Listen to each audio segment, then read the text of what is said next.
अस्सलामुअलैकुम व्यूअर्स, रोशनी हर्बल्स की तरफ से मैं आज एक बहुत ही अहम चीज़ पे वीडियो लेके आई हूँ। ये बड़ी मैं देर से एक वीडियो अपलोड कर रही हूँ और मैं हैरान हूँ कि मेरा इस तरह ध्यान क्यों नहीं गया, क्योंकि ये एक बहुत ही आम सब्ज़ी है और आम इस्तेमाल होने वाली सब्ज़ी है। इसके बिना खाने अधूरे रहते हैं और हमारे खानों को ये लजीज बनाती है। सलाद के तौर पर इस्तेमाल करते हैं। इसकी मैं 2 पार्ट्स बनाऊँगी। अब मैं आपको बताती हूँ कि इसमें क्या कुछ पाया जाता है। अल्लाह ताला ने इस एक सब्ज़ी में हमारे लिए कितने फ़ायदे रखे हैं। तो ये सब्ज़ी है जी प्याज, जिससे हम सभी वाकिफ़ हैं। अब मैं आपको ये बताऊंगी कि इसमें कौन कौन से अहम मादे पाए जाते हैं। प्याज में तेल, गंधक, शक्कर, protein, निशास्ता, phosphorus, potassium, lysine, Phulad, zinc, vitamin B और ई, फॉलिक एसिड, कॉपर, कैल्शियम और मैंगनीज़ पाए जाते हैं। ये ताकत का एक ख़जाना है। ताज़ा प्याज की मिकदार खुराक 50 ग्राम यौमिया है, जबकि खुश्क किया जो प्याज होता है हम 20 ग्राम तक ले सकते हैं। प्याज हमारे खून में जो कोलेस्ट्रॉल होता है, जिसकी वजह से दिल जो है मुख्तलिफ बीमारियों का शिकार होता है, उसको ख़त्म कर देता है। क्योंकि इसमें सल्फ़र काफ़ी पाया जाता है और ये इसलिए हमारे खून को पतला रखता है और ब्लड प्रेशर को कंट्रोल रखता है, और इससे हमारे जिस्म का कोलेस्ट्रॉल जो लेवल होता है वो नॉर्मल रहता है। अब मैं आपको प्याज की मैं ज़्यादा तारीफ़ तो नहीं करूँगी, क्योंकि अगर मैं इसकी तारीफ़ करने लगूँ तो वीडियो काफ़ी लंबी हो जाएगी।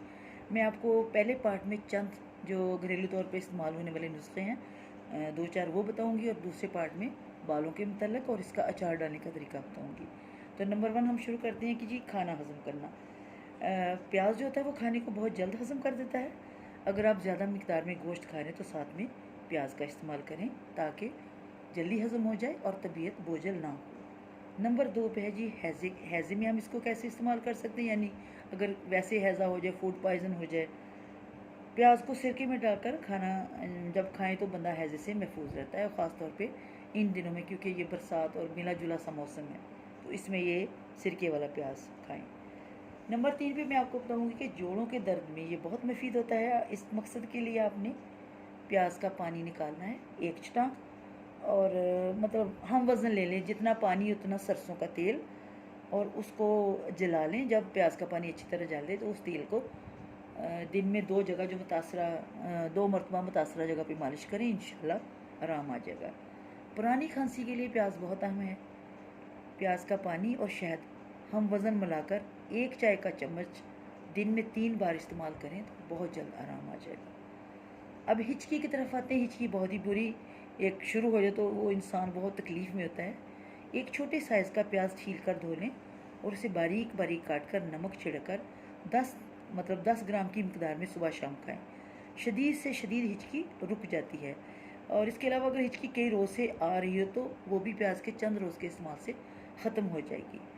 फिर मैं बताती हूँ कि बालों का जो गिरना है, प्याज में बालों को गिरने से रोकने की और बाल घने करने की बेशकीमत ख़ासियत पाई जाती है। इस मकसद के लिए हफ्ते में 2 बार प्याज का जूस बालों पर अप्लाई करें, लगाएं, और आधा घंटा या 20 मिनट लगा रहने दें और फिर बाल धो लें। सर दर्द के लिए मैं आपको बड़ा अनोखा सा नुस्खा बताती हूँ।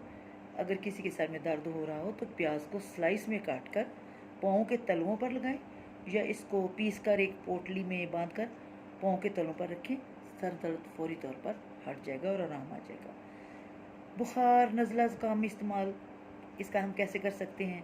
बुखार, नज़ला ज़ुकाम, खांसी और गला ख़राब होने की सूरत में प्याज का रस और शहद मिक्स करके इस्तेमाल करना बहुत ही ज़्यादा। ये तो मैंने आपको चंद नुस्खे बताए हैं, क्योंकि ये आमतौर पे बच्चों, बड़ों और हम अपने लिए इस्तेमाल कर सकते हैं। इसके अलावा प्याज में इतनी ताकत होती है, मैंने एक मरतबा पढ़ा था कि फ़्रांस के लोग जो है ना, वो जब उनकी रात को पार्टीज़ होती हैं डांस वगैरह की, तो बजाय आधी रात को जब वो थक जाते हैं तो बजाय किसी गोश्त वगैरह का सूप पीने के वो प्याज का सूप पीते हैं, क्योंकि इसमें फ़ौरी तवानाई जो है ना फराहम करने वाली अल्लाह ने बहुत सी चीज़ें रखी हैं। तो प्याज का इस्तेमाल हमें करना चाहिए, ख़ास तौर पे बरसात के दिनों में, क्योंकि ये हैज़े की रोकथाम करता है, पेट की बीमारी में बहुत ही अक्सीर है, और इसको अपनी खुराक में अच्छी तरह शामिल करें और बीमारियों से महफूज रहें।